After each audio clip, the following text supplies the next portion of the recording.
तो वही केंद्रीय बजट को लेकर उत्तराखंड के वित्त मंत्री प्रेमचंद अग्रवाल से हमारे रेजिडेंट एडिटर संजय श्रीवास्तव ने खास बातचीत की, सुनिए। नमस्कार, मैं हूं संजय श्रीवास्तव और मेरे साथ हैं उत्तराखंड के वित्त मंत्री प्रेमचंद अग्रवाल जी। आज बजट आया है, तो बजट आया है तो उत्तराखंड को क्या मिला और क्या उम्मीदें थी, उन सब चीज़ों पे बात करेंगे। बहुत बहुत स्वागत है इंडिया न्यूज़ पे। जी धन्यवाद, बहुत बहुत धन्यवाद। बजट आया, बड़ी उम्मीदें थी उत्तराखंड को। पहले तो आप ये बताएं, आप लोगों की जो उम्मीदें थी उस पर ये बजट कितना खरा उतरा? देखिए, मैं आपकी जानकारी में डाल रहा हूँ कि 20 जून 2024 को माननीय केंद्रीय वित्त मंत्री जी से हमने उत्तराखंड की तरफ से कुछ अपेक्षाएं की थी और उन अपेक्षाओं में हमें मिला भी है। जैसे हमने कहा था कि हमारा ये पहाड़ी क्षेत्र है, आपदाग्रस्त क्षेत्र है, ज़्यादातर यहाँ आपदाएं आती हैं और मुझे खुशी है इस बात को कहते हुए कि माननीय वित्त मंत्री जी ने उसमें हमारे को उसके लिए प्रावधान करने का इस बजट में निर्णय लिया। मैं उनका आभारी हूँ। साथ में हमने कुछ यहाँ के नेटवर्क, सड़क नेटवर्क के लिए हमने कहा था, तो हमारे यहाँ प्रधानमंत्री ग्रामीण सड़क योजना 4 का भी प्रावधान किया गया, जिसमें हमारा उत्तराखंड भी आच्छादित होगा। साथ में मैं आपको बताना चाह रहा हूँ कि अभी पिछले दिनों इंटर्म बजट लाया गया था देश में, और उसमें हमारे उत्तराखंड के लिए आपको यदि याद हो 13,637 करोड़ का जो हमारा राज्य का अंश था वो राष्ट्रीय करों का, उसका प्रावधान किया गया था, लेकिन इस बार उसको भी बढ़ाया गया है। उसमें 13,943 करोड़ 81 लाख रुपए का प्रावधान किया गया है, यानी 306 करोड़ 81 लाख रुपए का लाभ हमें मिला है।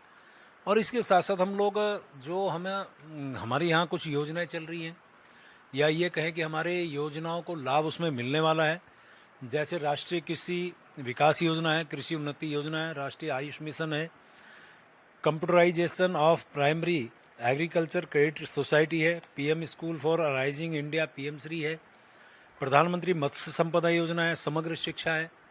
इसी प्रकार हमारे यहाँ प्रधानमंत्री कृषि सिंचाई योजना है, स्वच्छ भारत मिशन ग्रामीण है, राष्ट्रीय ग्राम स्वराज अभियान है, प्रधानमंत्री ग्राम सड़क योजना है और प्रधानमंत्री आवास योजना ग्रामीण।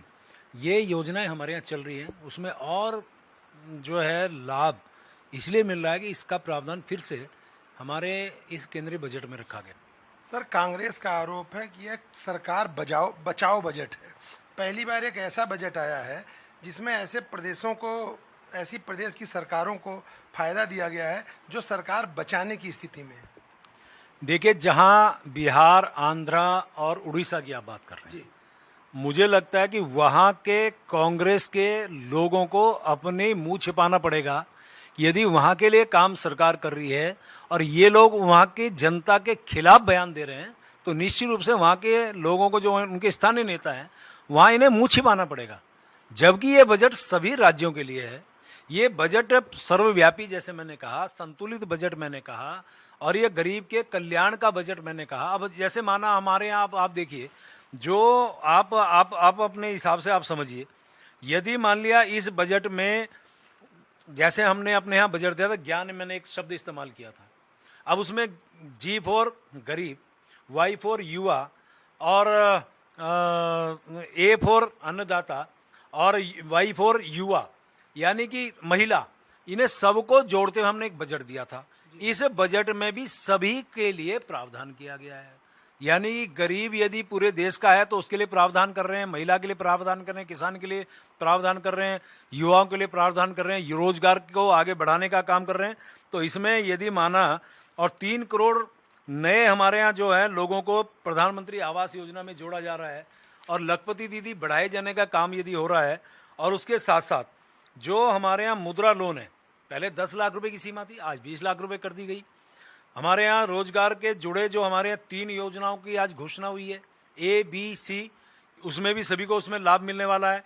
1 करोड़ युवाओं को जो टॉप कंपनियां, उसमें इंटर्नशिप देने का व्यापक योजना इसमें शुरू होने वाली है।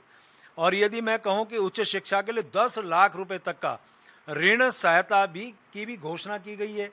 और इसके साथ साथ यदि आप कहें तो जो हमारे यहाँ रोजगार है उसको बढ़ाने का काम इस बजट में मुझे दिखता है। तो ये पूरा देशव्यापी है, देश के लिए है। जो विकसित भारत की कल्पना माननीय मोदी जी ने की थी, उस ओर बढ़ता हुआ ये कदम मुझे इस बजट में दिखाई देता है। धन्यवाद। ये थे प्रेमचंद अग्रवाल जी।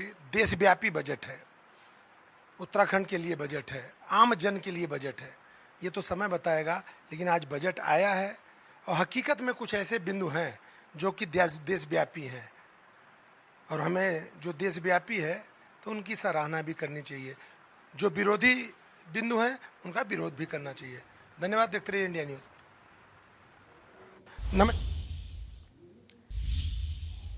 तो वहीं केंद्रीय बजट को लेकर दरअसल उत्तराखंड के कांग्रेस प्रदेश अध्यक्ष करण माहरा से हमारे रेजिडेंट एडिटर संजय श्रीवास्तव ने खास बातचीत की है, सुनिए।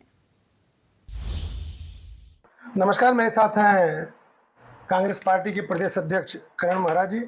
आज बजट आया है, बजट पे बात करेंगे, साथ में 2 चुनाव जीत चुके हैं, अभी उपचुनाव, उस पर भी बात कर लेंगे, और एक चुनाव आने वाला भी है। बहुत बहुत स्वागत है इंडिया न्यूज़ पे। नमस्कार सर। बजट आ रहा है, बड़ा अच्छा बजट है, लोग बड़ी तारीफ कर रहे हैं, आपकी पहली प्रतिक्रिया क्या है? देखिए, निराशाजनक और अदूरदर्शिता वाला ये बजट है। उत्तराखंड के परिप्रेक्ष्य में देखें तो 2-3 चीज़ों को लेकर हम बड़े आसान लेके बैठे हुए थे। हमको लगता था, क्योंकि उत्तराखंड के हर परिवार से कोई ना कोई व्यक्ति फौज में है, हमको लगता था कि अग्निवीर योजना में कुछ नए संशोधन आएंगे और इस बजट में उसके लिए प्रावधान होगा, जो नहीं देखने को मिला। हमारे यहाँ बड़ी फैक्ट्रीज, बड़े उपक्रम नहीं हैं, तो ज़्यादातर लोग नौकरी पेशा लोग हैं।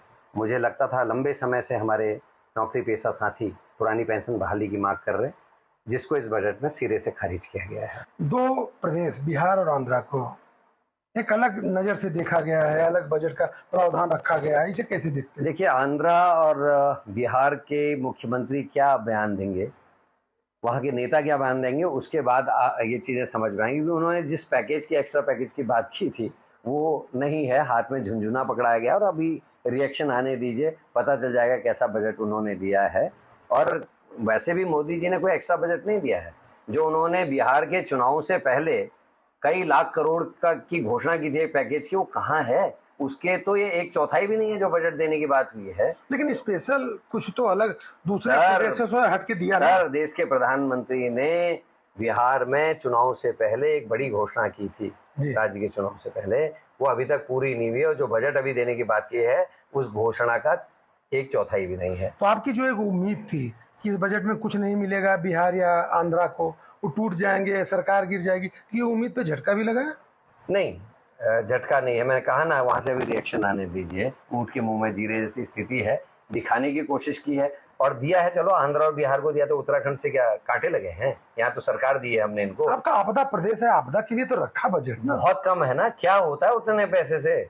जहाँ पूरी की पूरी सड़कें 6-6 दिन बंद रह रही हों, पूरे प्रदेश की 80% सड़कें बरसात में बंद हो जाती हों, और आधे पुल करीब करीब, जो चाहे धारचूड़ का एरिया है, चाहे हमारे कांडा कपकोट का एरिया है, हर साल आधे से ज़्यादा पुल बह जाते हैं। तो ये बजट ऊँट के मुंह में जीरे जैसा है। और सबसे बड़ी बात समझ हमारे पलायन की है, रोजगार के लिए, यहाँ इंडस्ट्रीज लगाने के लिए, यहाँ के लिए कोई ऐसा काम नहीं किया जिससे हम पहाड़ के पलायन को रोक सके। और दिल्ली इत्यादि जो शहर हैं जहाँ पहाड़ के आदमी के जाने से दबाव बढ़ रहा है, उस दबाव को कम करने की नीयत से भी ये होना चाहिए, ताकि उत्तराखंड का आदमी उत्तराखंड में ही लालन पालन अपना कर सके, पालन पोषण अपने परिवार का कर सके, अपने परिवार के संग रह सके, अपने घर बार की देखरेख कर सके। उस तरीके की कोई व्यवस्था इस बजट में नहीं है। धन्यवाद। ये थे करण माहरा जी, कांग्रेस के प्रदेश अध्यक्ष हैं। इन्होंने सिरे से नकार दिया कि केंद्र ने जो बजट लाया उसमें कुछ नहीं है। अभी औरों की प्रतिक्रिया देखते हैं, लेकिन कांग्रेस के अध्यक्ष हैं तो बट नेचुरल है कि ये उस बजट को कहीं से भी विकास परक नहीं बताएंगे, विकास विरोधी ही बताएंगे। धन्यवाद आपका। इधर आम बजट को लेकर देहरादून के घंटाघर पर आम जनमानस से हमारे रेजिडेंट एडिटर संजय श्रीवास्तव ने बातचीत की है और इस बजट पर उनके क्या प्रतिक्रियाएं हैं, क्या राय हैं, वो जानने की कोशिश की है, सुनिए। नमस्कार, मैं हूं संजय श्रीवास्तव, आप देख रहे हैं इंडिया न्यूज़। आज केंद्र सरकार ने बजट लाया है। बहुत से ऐसे बिंदु हैं जो कि फायदे के भी हैं, कुछ ऐसे भी हैं जिस पे चर्चा भी होनी चाहिए। मैं इस समय देहरादून में हूँ। देहरादून का जो सबसे पहला बड़ा कॉम्प्लेक्स था, उस कॉम्प्लेक्स में हम लोग खड़े हुए हैं। राजीव गांधी कॉम्प्लेक्स है, हार्ट ऑफ सिटी है, घंटाघर के पास है। जरूरी है आज जानने की हर उस आदमी से कि बजट में वो क्या चाहते थे और उन्हें क्या मिला। हो सकता है बहुत से लोगों को अभी बजट के विषय में जानकारी पूरी ना हो, लेकिन उनकी क्या जरूरत है ये तो जरूर उनके पास जानकारी होगी। हम सबसे पहले चलते हैं और बात करते हैं। सर, आज केंद्र का बजट आया है। बजट में बहुत सी चीजें हैं, युवाओं के लिए हैं, किसानों के लिए हैं और उत्तराखंड के भी लिए हैं। आपको पहली प्रतिक्रिया इस बजट को लेकर के आपकी क्या है? देखिए, मेरी पहली प्रतिक्रिया, क्योंकि जब इनकी 10 साल की सरकार थी, मोदी जी जब बहुत चरम सीमा पे थे, अब तो खैर इनकी एनडीए की सरकार है और पहला बजट था, लेकिन कहीं ना कहीं इसमें मुझे निराशा होती है। निराशा इसलिए होती है क्योंकि जो प्रति व्यक्ति आय है वो बहुत कम है हमारे देश में लोगों की। तो जो मूलभूत जो चीज़ें हैं, जो महंगाई के लिए, जो आम जनता के लिए जो घरों में यूज होती हैं, जैसे आटा, दाल, चावल वगैरह, अगर इसमें राहत अगर लोगों को मिलती तो मैं मानता कि ये बजट अच्छा है।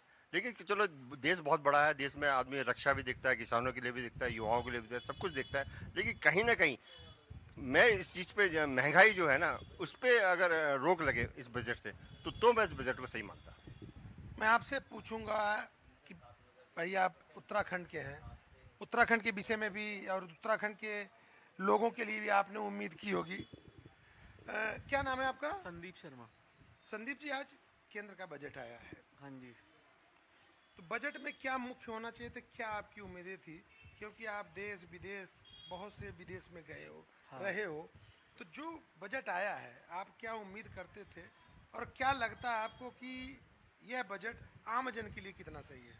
ये अब बजट में ऐसे कोई भी प्राविधान नहीं है जो कि किसानों की हालत सुधार सके। सबसे बड़ा तगमा जो है, किसान अभी तक परेशान है क्योंकि उनको उनकी जो मूल कीमत है वो ही नहीं मिल पा रही है। तो एमएसपी का जो मुद्दा है वो तो उनका बहुत ही मेन मुद्दा है, वो होना चाहिए था। और बेरोजगारी पे लगाम लगाने के लिए जो इंडस्ट्री नए तरह की खुलनी चाहिए थी, हाँ। पुराने टाइम पे जैसे राजीव गांधी ने प्राइवेट इंस्टीट्यूट खोले थे कंप्यूटर साइंस के, अभी बायोटेक के या किसी चीज़ के खुले हैं, वो कुछ खुले ही नहीं हैं। तो उसके ऊपर कुछ ध्यान नहीं दिया गया। और रिसर्च एंड डेवलपमेंट और जो हायर एजुकेशन में जो क्वालिटी है, वर्ल्ड में सब जगह एम्फेसिस ये है कि हम क्वालिटी चेक करें हायर एजुकेशन का। यहाँ धड़ल्ले से कॉलेज खुले जा रहे हैं, प्लेसमेंट होती नहीं है और उनकी क्वालिटी चेक होती नहीं है। कोई डिपार्टमेंट नहीं बना रखा जिससे वर्ल्ड कॉम्पिटिटिव इंडेक्स में इंडिया लगातार नीचे जाता जा रहा है। मतलब ये माना जाए कि क्वालिटी कंट्रोल की जरूरत है, हाँ जी। और उस पर किसी की लगाम नहीं लग रही है, जिससे क्वालिटी मेंटेन नहीं हो रही है और हिंदुस्तान में क्वालिटी गिरती जा रही है। हाँ जी। जी, आपका नाम? मैं गौरव त्रिपाठी। सारे लोग विरोध ही कर रहे हैं, तो क्या ये विरोध के लिए विरोध हो रहा है कि हकीकत में बजट में कुछ नहीं मिला? देखिए, बजट कोई ऐसा हमें खास ऐसा कुछ भी ऐसा नहीं लगा कि जो बजट में कुछ हासिल हुआ हो, क्योंकि मेरा ये मानना है कि किसान और दूसरा एक्सपोर्ट बढ़ाने के लिए ये दो चीज़ें हमारे देश में इस समय बहुत महत्वपूर्ण है। ये जो जीडीपी दिखाई दे रहा है, ये इंफ्रास्ट्रक्चर का कमाल है। जितना इंफ्रास्ट्रक्चर बन रहा है, जिस तरह देश में इन लोगों ने इस पे ध्यान दिया है इंफ्रास्ट्रक्चर पे, उसकी वजह से ये जो बढ़ता हुआ जीडीपी दिखाई दे रहा है वो इसी कारण से है। लेकिन अगर आप दूसरा पक्ष देखेंगे कि एक्सपोर्ट कितना बढ़ाया, एक्सपोर्ट के विषय में इन्होंने क्या प्रयास करे या क्या उसमें प्रावधान करा, ये आपको दिखाई दे रहा है। दूसरा, किसानों का, जैसे अभी संदीप भाई ने भी बोला था कि किसान जब तक यहाँ का समृद्धिशाली नहीं होगा, मान लीजिए हमने बड़े बड़े मॉल खोल लिए, लेकिन उसे बेचेंगे कैसे? दुकानदार जो इतनी महंगी महंगी दुकानें ले रहे हैं, उनके जब कस्टमर नहीं होंगे तो उसका क्या फ़ायदा? बजट सत्र था, बजट आना था, बजट आया और बजट पे दोनों तरह की प्रतिक्रियाएं सामने आ रही हैं। लेकिन महत्वपूर्ण ये है कि आम जन को क्या मिला, आम जन के लिए क्या आया। तो जो भी सरकारें हैं उन्हें बजट बनाने से पहले, क्योंकि वो राजनेता हैं, जन नेता हैं, तो जन नेता को आम जन के विषय में भी सोचना पड़ेगा। नहीं तो कोई भी एक ऐसा शख्स भी नहीं मिलेगा आपको जो आपके बजट की तारीफ करे, क्योंकि तारीफ के लिए आपको काम करना पड़ेगा और काम करने के लिए आपको आम जन की भावनाओं को जानना पड़ेगा। इंडिया न्यूज़ ने आपको उन सभी वर्ग के लोगों की बात पहुंचाई जो आज बजट आने के बाद आप तक जानना चाहती थी, आप तक पहुंचना चाहते थे। मैं उम्मीद करता हूं कि इस बजट से जो लोगों की प्रतिक्रियाएं निकल के आ रही हैं उससे सरकार चेतेगी और आने वाले समय में आम जन के लिए भी कुछ लेके आएगी। धन्यवाद। देखते रहिए इंडिया न्यूज़।